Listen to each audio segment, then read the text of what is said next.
Europe 1, Pascal Praud. Et les 01 80 20 39 21, c'est le numéro non surtaxé que vous composez pour parler à l'antenne d'Europe 1. Pascal Praud. Pascal, on vous retrouve avec Didier Barbelivien, qu'on écoute sur Europe 1 d'ailleurs le dimanche. Exactement, qui va patienter encore quelques instants parce que je voudrais, avant d'évoquer l'inédit de Michel Sardou, parler de ce sujet qui inquiète les maires. Comment aider les maires face aux gens du voyage qui s'installent illégalement et profitent au passage des ressources municipales. La majorité prépare une loi pour faciliter les expulsions. Le député macroniste Ludovic Mendes planche sur un texte qui permettra notamment au préfet d'avoir tous les droits en matière d'évacuation. Je voudrais qu'on écoute précisément Ludovic Mendes. Il était l'invité d'Alexis de La Fontaine pour Europe 1. L'idée, c'est que le préfet, demain, dès qu'il a été saisi par un maire, puisse automatiquement créer un arrêté de départ de ces personnes du terrain qu'ils occupent.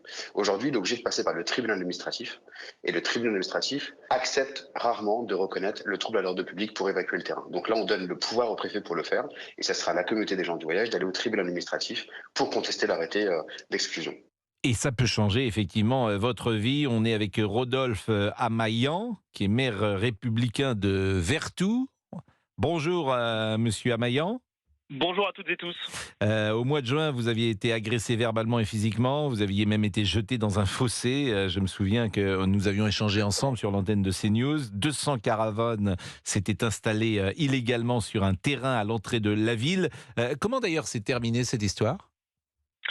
Eh bien écoutez, nous sommes en procès. L'audience aura lieu le 5 décembre prochain, puisque le procureur les a déférés et qu'il y a une audience, malgré le fait qu'ils ne reconnaissent pas les faits, évidemment. Et où sont aujourd'hui ces 200 caravanes ? Alors je crois d'abord elles ont migré vers le littoral. J'ai pu sans doute transférer les caravanes vers mon collègue Franck Louvrier de La Baule. D'abord, elles ont fait une étape là, et puis je crois qu'elles sont reparties vers le sud de la France. Bon, j'imagine que le projet de Ludovic Mendes, qui au fond inverse la charge, c'est ça l'idée, peut régler ce genre de soucis. En tout cas, ça va dans le bon sens. Moi, je le dis, accélérer les procédures, faire en sorte d'avoir plus d'autorité, c'est forcément bien, parce qu'aujourd'hui, globalement, les gens du voyage occupent illégalement des terrains et rentrent sur les terrains en moins de 2 heures. Et nous, il nous faut 15 jours pour avoir la décision du tribunal pour pouvoir les expulser. Mais le plus important, je pense, dans cette loi, c'est d'avoir les moyens de faire appliquer l'arrêté ou le référé ou l'injonction de partir. Et aujourd'hui, c'est ça qui manque sans doute dans les propos du député Mendes, c'est de dire comment on va appliquer, même si on a un arrêté, le fait de pouvoir faire partir 200 caravanes. C'est pas mes 9 policiers municipaux qui vont pouvoir faire en sorte de faire partir 200 caravanes. Donc c'est comment on applique une décision qui pourrait être donnée plus rapidement. Ces caravanes et ces gens du voyage, on peut d'ailleurs avoir une forme de sympathie parfois pour eux, parce que c'est une communauté qui transmet certaines valeurs, notamment des valeurs de famille. Ces gens, comment on fait selon vous ? Est-ce qu'on trouve des terrains pour qu'ils s'installent ? Quelle serait la solution idéale ? Parce que si personne n'en veut, il faut bien qu'ils s'installent dans un endroit. Alors moi je suis parfaitement d'accord avec ça, mais on a aussi des exemples quotidiens. Il faut traiter le sujet avec humanité et fermeté, qui me semblent être les 2 piliers pour la réussite d'un travail sur le long cours. Les gens du voyage d'aujourd'hui, c'est comme toute société, c'est plus les gens du voyage d'il y a encore 20 ou 30 ans. Et donc, évidemment qu'on doit pouvoir respecter leur mode de vie en leur proposant des choses. Mais il faut aussi faire respecter le fait d'y aller. Moi, j'ai encore des souvenirs très proches de juin dernier où la métropole nantaise... Ils se sont mal conduits, par exemple, les gens qui étaient chez vous. Il y a eu des choses que vous pouvez regretter dans le comportement à la fois verbal ou physique, ou même, pourquoi pas, des vols, des choses comme ça ? Alors, il n'y a pas, à ma connaissance, eu de délinquance. Bon, ils ne sont pas restés très longtemps, mais il y a eu, en revanche, de l'insalubrité autour des riverains. Il y a eu quelques frictions avec des riverains, verbales. Donc, justement, Timothée est avec nous. Et Timothée, ça va être intéressant, monsieur Amaillan. Je rappelle que vous êtes le maire républicain de Vertou. Vertou, ça jouxte Nantes. C'est combien d'habitants aujourd'hui, Vertou ?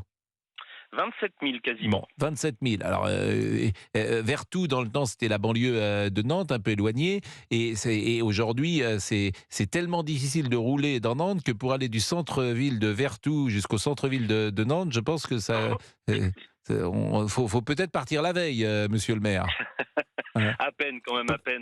Entrer dans Nantes aujourd'hui, c'est une sinécure, ou ce n'en est pas une.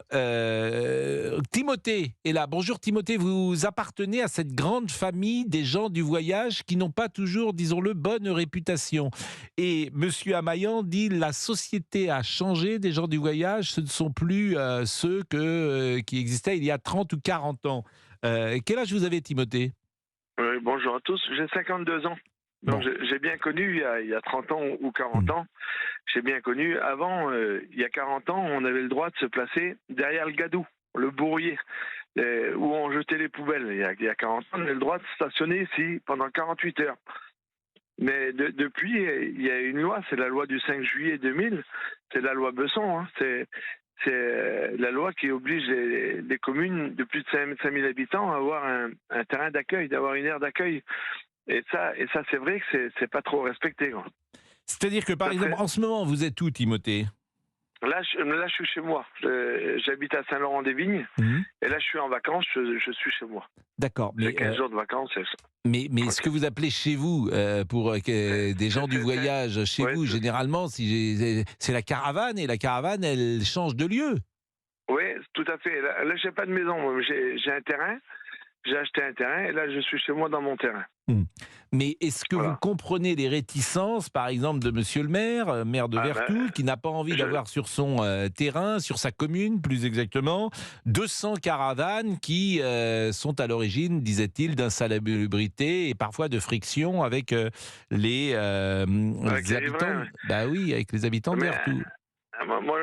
Nous, on a subi ça déjà, mais même dans des grands parcs, dans des grandes villes. Alors, je comprends, c'est pas normal qu'on le bouscule. Le maire, il est pas là pour se faire bousculer. C'est l'autorité de sa ville, c'est normal. Mais il faut trouver un compromis. C'est-à-dire qu'il y a 200 caravanes qui viennent pendant 15 jours. C'est pas un drame. C'est pas un drame, mais ça peut perturber la vie locale. Ah oui, c'est ça. Le chien peut plus aller se promener là. C'est ça qui embête. C'est ça qui embête les gens. Là, ils ont l'habitude de promener leur chien à 17h, à 7h le matin, et ça les embête. Parfois, vous savez bien que c'est pas que de promener le chien qui peut être ennuyeux, c'est qu'il peut avoir des altercations verbales, physiques, que sais-je. Monsieur Amaillan, peut-être voulez-vous engager le dialogue avec Timothée.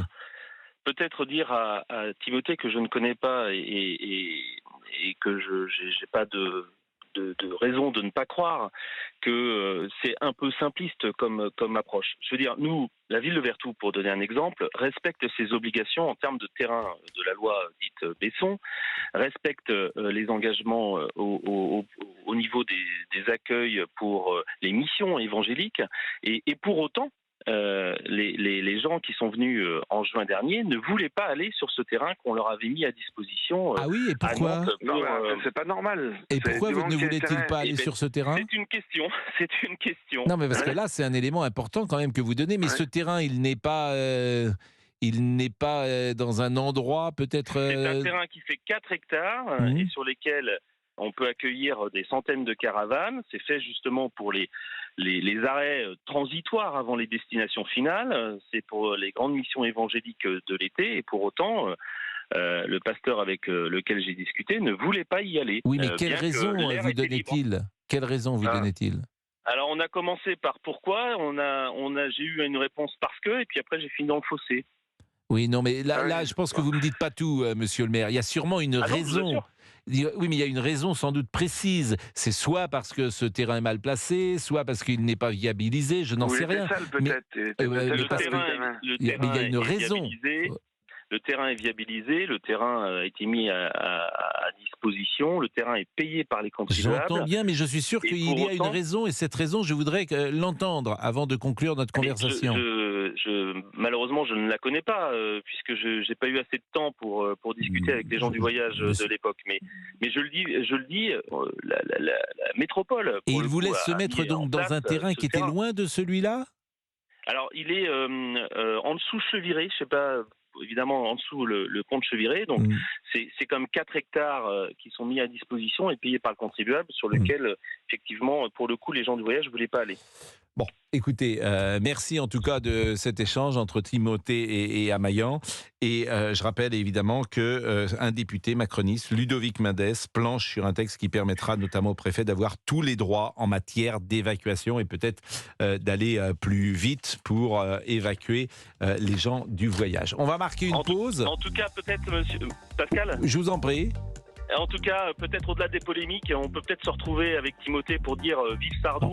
Je sais que c'est votre prochain sujet. Bah bien sûr, et Didier Barbelivien est là. Et alors, vous n'allez pas répondre évidemment à cette question, monsieur le maire, mais je vais la poser à notre célèbre ami Boubou, qui est peut-être à DigiFab.